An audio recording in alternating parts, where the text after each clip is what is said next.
Hey guys, how you doing today? This is David Lucas back here again. Welcome back to my channel. And now I'm coming back at you guys again for the first video of the new year, pretty much. We did do a review of my top 10 most anticipated movies of this year, but technically I recorded that before the New Year's was here. So this is the first recorded New Year's video of 2022.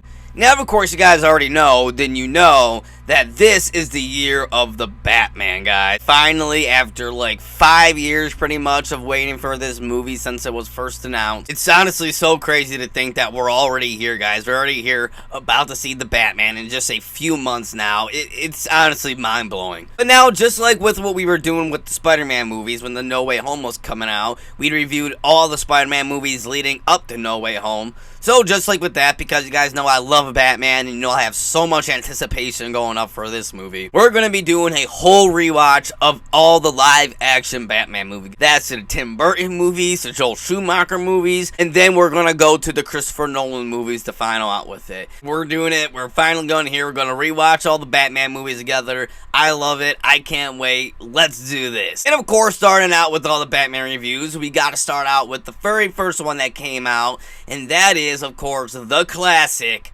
Batman 1989. Yes, guys, Batman 1989 is a classic, of course, and is a movie that I rewatched all the time as a kid. Well, pretty much all the Batman movies I rewatched as a kid, like on a daily basis. This was definitely one of the ones that I did on mostly. It was always mostly as a kid. The ones I rewatched mostly was this one and Batman Forever. I know, but Batman Forever, I know everyone says it, but those were my two ones that I watched mostly when I was a kid. And the Batman, the animated series one, The Mask of the Phantasm. Those were pretty much the three that I'd watch almost on a daily basis. So, of course, there is a little bit of nostalgia going into when I was watching this movie. There's nostalgia going in every single time I watch this movie.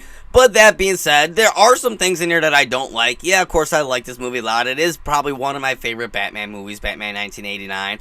But there are problems with it, and there are issues that I do have with it as a whole. So, guys, of course, if you know my reviews, we start out with the good, and then we get on to the bad of the movie. So, of course, let's start with the good. Now, right off the bat, something I always really loved about this movie and loved about the Tim Burton Batman movies in general, the Tim Burton and Michael Keaton Batman movies, is that I love the look of Gotham. I've always loved the kind of gothic look of Gotham they put in here. It's like a gothic New York almost.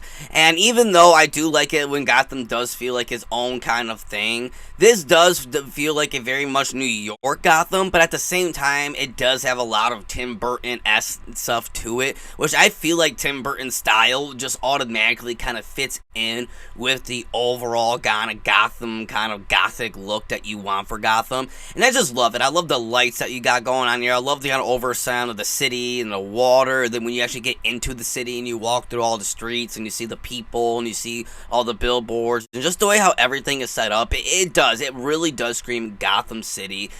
And I really love that a lot because Gotham is very important to get in the Batman movies, and that's something we're going to be talking about a lot in these reviews, is Gotham, because in my opinion, Gotham has to be a character of his own.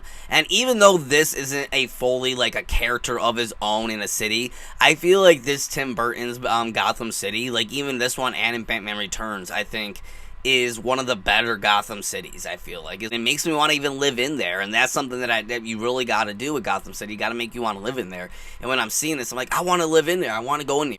The cinematography, I feel like, on this movie, too, is done really well, especially for 1989. It's some beautiful shots, especially I love that shot when Batman, when he rises up with the villains in the very beginning, you see his bat kind of wings kind of come up with his cape. I love that imagery. I love some of the imagery of him flying around with the bats, and even some of the Joker imagery that we get in here is really scary and haunting. Like, this has some really good cinematography nerds, which I feel like is very overlooked a lot. I see a lot of people overlook the cinematography that's done on here, and I just gotta point out that it is great. And all being said, just breaking it all in with the opening, too. I think the opening is done really good. It feels like a Batman opening. It feels like how you would open a Batman movie. Started out with, you know, a couple of kids or whatever, and then you see a kind of thugs come in, you know, rob them or whatever, go running away, and then who comes to save the day? Batman. And that's how you can start a Batman movie. It puts you right in the feeling, and it makes you go like, yeah, I'm watching a Batman movie.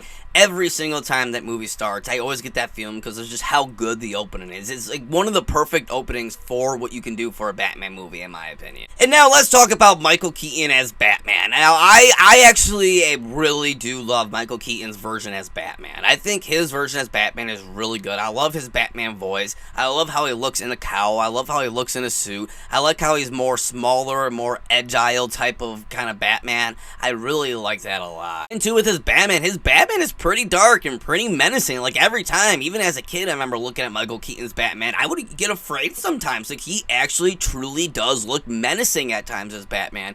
And I love it. I really love what they do with this Batman. I even like the suit. I get how the suit is, how it's not, you know, a comic accurate suit. It doesn't have the white and gray and black.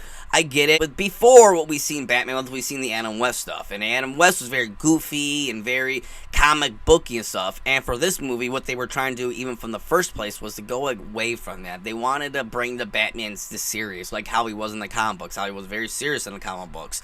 And they wanted to bring that up. And in Tim Burton's scene, even though Tim Burton is not a Batman fan and not a comic book fan in general, he did manage to bring out that whole aesthetic and feeling of Batman to Michael Keaton. And it probably is more of Michael Keaton's work, actually, when you're thinking about it. But I just love Michael Keaton's entire interpretation of Batman. Even, too, in this movie, get a little bit of like a detective side of Batman, which I like, which, again, adds on to his Batman. I really like that. We don't get a lot of it. We don't get too much of his detective side, but I like it, the scenes that we get when he's in the Batcave and he's kind of figuring out the Joker formula and all that stuff. Like, I really like that. And plus, he's trying to find out who Jack Napier is and the identity of the Joker. I love that little detectiveness that they put in there. They didn't put in it too much. They didn't do it too much, but they put it in here just a little bit to make me like, yes, the detective version of Batman, which I love, which we don't have at all in live action yet. Billy D. Williams is Harvey Dent. We get a little bit glimpse of Billy D. Williams as Harvey Dent in here, which I actually really liked, and they didn't go forward with him as Harvey Dent, which is sad, but I really liked his interpretation. We only got a little bit. We got like only a few scenes of Billy D. Williams as Harvey Dent, but I think what we got of him works, and it actually is really good. He does give off that Harvey Dent persona. Not yet Two-Face persona yet, but he's Harvey Dent right now. He's not Two-Face yet. So, and I really liked that. I like how he gave off that kind of persona and kind of, I just love what we've seen of Billy D. Williams as Harvey Dent, and I wish we had more of him, because it really sucks that they didn't bring him back for futures. Jack Nicholson as a Joker, too, he's iconic. Jack Nicholson as the Joker is just so iconic, in my opinion. He is, in my opinion, probably my favorite Joker. I know, a lot of people love Heath Ledger's Joker. I get it. But in my opinion, I don't know, Jack Nicholson to me just gives off the Joker vibe that I like. I love the origin that they give him with the Joker, how he's a gangster, a mobster, and then he falls in a thing of acid and then just loses his mind and becomes the Joker. I like that. I like how they add that origin here to name him Jack Napier, which is, again, is a reference to, which actually this was before the animated series happened, so technically the animated series did a reference to this movie of making the Joker Jack Napier, which I like. I like the fact that his name is Jack Napier, and then he fell in a pad of ass and all that stuff. Even Jack Nicholson's down to his laugh, the laugh that he has in here.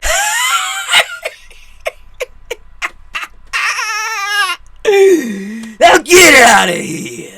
His laugh is so great. He has like that, like he's kind of like losing his breath while he's laughing, and he's going to saying that one scene where he goes and gives that dude a handshake, and then the dude explodes in electricity, and he's just a fucking skeleton and stuff like that. Like, that is some like dark, deep shit on here, and I'm like, holy crap, he just burned that dude alive, and is laughing and making a joke, saying, oh, I'm glad you're dead.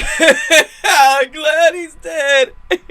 He's sitting there making a joke for all that while he just burned his dude alive. And I'm like, how can you not get even more Joker than this? Like, that is Joker, in my opinion. That is a perfect thing of Joker right there. I like, too, how his Joker, when we get every single Joker, we have some different interpretations of every Joker. Jack Nicholson Joker is a very, like, homicidal, artist. Homicidal psychopath artist. And he even says that in a movie that he's like that. And I like that. I like how we get this version of the Joker, which is very different from the comic books. It's very different. But at the same time, with Jack Nicholson's performance, it feels so much like the comic books. And I just really do love Jack Nicholson's interpretation of the Joker. I love his overall look, his clothing, the way how they do him, and just everything about his Joker I really like. Now, the story, which we're going to talk about that behind, again, the big story and a big twist, I don't like, but we'll talk about that. I even love the whole plot that they have in here with the whole little plot that, you know, the Joker has with this gas, the toxic gas and toxic chemicals that he has going around this city and is making people smile and die and stuff like that. Like, that is Joker. Like, that is something Joker would do in the comic books. That is something Joker would do in the animated shows. That is Joker to me, and I feel like that is awesome, and that is something, again, that's very overlooked. I feel like the Joker is that Jack Nicholson's Joker, and all of his tactics and stuff that they have in here with it, is a very Joker-like type of thing. Is a very what Joker would do. Put chemicals all in, like, you know, cleaning supplies, hygiene supplies, and then make people go insane and then die afterwards. Sounds like Joker. There's actually a pretty good supporting cast character in here that I really like, that I know a lot of people don't like, but I personally like him a lot, is Knox. Come on, Alexander Knox, he's a cool dude. I love him. I feel bad for him. Every time he talks, it's like, Knox, like, just go sit down, buddy. Just go sit down. But you feel sorry for him. You feel for him, you know? You really do feel for Knox. He's a little funny. He adds a little bit of a comedic relief, I feel like, to this overall little bit depressing, gothic type of story. And I feel like he adds a little bit of comedic relief to it all. And I really like him as Knox. Like, I do. I like Alexander Knox. It sucks that he didn't come back and later on in the sequels. But it's whatever. I do like him a lot. He's a good supporting character in my opinion. I really do love the Alfred in here too. I really do like the Alfred that I have in here. I think he's a pretty good Alfred. I can't remember his name from the top of my head, and please forgive me. But he does give a little bit of like a supporting thing of Alfred here. He gives a really good supporting Alfred kind of figure. He's more like a grandpa. He gives like a more like an older grandpa type of Alfred in here, which I like. But just like with the Jokers, I feel like we get a whole different interpretations of Alfred. We get the more grandpa, you know, caring type of Alfred in this one. I really do appreciate the Alfred in here. I really do. I really appreciate what they do with Alfred. I appreciate how he's a butler that does care for Bruce, giving out some advice to Bruce. You know what I mean? I do. I like what they do with Alfred. I just kind of wish they do a little bit more with him, but I do like what they do with him in here. The ending battling scene, I actually do like. I think this is one of the better battle scenes, I think, to any kind of comic book movie. It's not too over the top. It's not too crazy. It's basically Joker, you know, put up a New Year's party or whatever on the streets of Gotham, throwing out money, and then what he's really going to do is gas everybody and turn them all crazy and insane and then die. Really what his plan is. And then we have the Batman coming in through his, you know, his Batwing, which I love. And then we have them save the day, and of course, and they have that chase sequence with Vicky Vale on him all throughout the cathedral kind of church. And then Batman's following him up there, and I like how we see a little bit of blood coming out of Batman. We see that he's a little bit beat up, and when we see Michael Keaton's performance in his face, that he's kind of pissed off and he's terrified, and he's just going crazy. He's, you know, throwing guys off the freaking rooftops. He's throwing them out into the bells. He's, you know, he's pretty vicious, and I just love the final battle confrontation between the Joker and Batman too, how when they're off on the ledge and everything, and then Joker tries to, you know, escape and all that stuff, but really he fails and then he falls and stuff like that. I really like that. I really like the whole battle scenes. I love the lead up. I think it's done really well, and it could have been, especially down at the time in 1989, could have been done so cheesy and so dumb. But they do a really good job. That's even better than I think than most modern and battle scenes of movies. And finally, what I gotta say is, two of my good things about this movie is that the Batcave is probably the best Batcave I think in any Batman movie. I think this is definitely one of the best. Just the way how it all looks, and again the gothic like look with the bats, and then is underground and all the stuff, and like kind of the mountains that it has in it. It just looks so much like how you would think the Batcave would look. And to me, it's just done so perfectly on here. Now, guys, since we're done with all the good on this movie, let's get on to the bad on this movie, because there are some stuff that I do have negatives about this movie that I gotta talk about. Right off the bat, I gotta say, I'm not a fan of Michael Keaton's Bruce Wayne. I know, to me, when I look at his Bruce Wayne, I just see Michael Keaton. I don't see Bruce Wayne. I don't see Batman. I just see Michael Keaton, and especially when he talks, and then when he's having a conversation with Vicky, when he's trying to, you know, reveal to her that he's Batman and all. Like, I just think that whole scene is just so out of place, and then how he's screaming at Joker, is like, come on, let's get nuts, and all that stuff, and going crazy on Joker. I feel like that's just, again, unlike Bruce Wayne. There's just so much unlike Bruce Wayne moments in here. There are scenes where he does look like Bruce Wayne, where you see him walking around and he's not talking or speaking. You're like, okay, that looks like a Bruce Wayne. But then when he talks, and then you see his performance, and then just everything about his performance as Bruce Wayne, to me, just doesn't give off Bruce Wayne. It just gives off Michael Keaton to me. And that's why I love his Batman. I'm not a big fan of his Bruce Wayne. Another thing, too, that I hate about this movie is that I just hate what they do with Commissioner Gordon here. Like, even as a kid, I didn't like it, and growing up, too, it just, like, you have Commissioner Gordon, one of Batman's most supporting characters, you know, his partner, you know, his partner in crime and all that stuff, you know, that's Commissioner Gordon. He's supposed to be the one cop that Batman goes to. Commissioner Gordon and Batman are a team. No matter what, they always work together. There's just so much to Gordon as a person and as a character, too. And this Gordon is none of that. He is literally none of that, this Gordon. He is just some cop that's out there gambling, going to parties. Your average just commissioner that you would see in a movie. Like, he is nothing special, has no personality to him, no likable personality to him. Again, he looks like the Gordon from the comic books, but he is nothing like the Gordon from the comic books. It's a bummer because this is the very first Batman movie of live action, and people right off the bat already don't really understand, you know, the relationship between Gordon and Batman, when that should be one of the biggest relationships in the whole Batman universe is Gordon and Batman's relationship, and they just don't have it at all in here. Like, they hardly have any relationship whatsoever in this movie. And I don't know. I just wish they did more with Gordon in this. Vicky Vale, too. Like, she's just... I feel like she's annoying. Like, the way how people think of Knox is how I feel like about Vicky Vale. To me, she's just annoying. Every time she's there, it's kind of like she just doesn't really need to be in the movie. And I get why she's in there. She's in there to be the damsel in distress and to be Bruce's love interest. But there's just no chemistry even between them to begin with.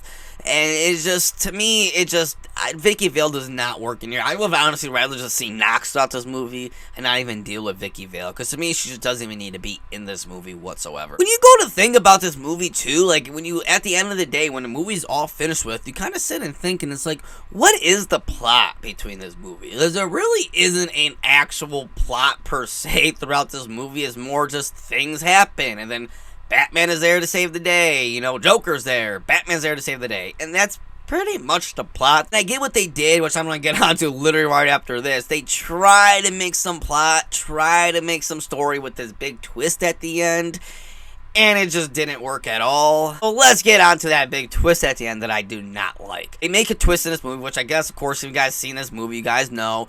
In this movie, Joker is the one that killed Bruce's parents. So now there's this connection between Bruce and Joker and the villain. There's this big connection storyline to it. And I get what they were trying to do. They were trying to put a story in there. They were trying to put a connection with all that stuff.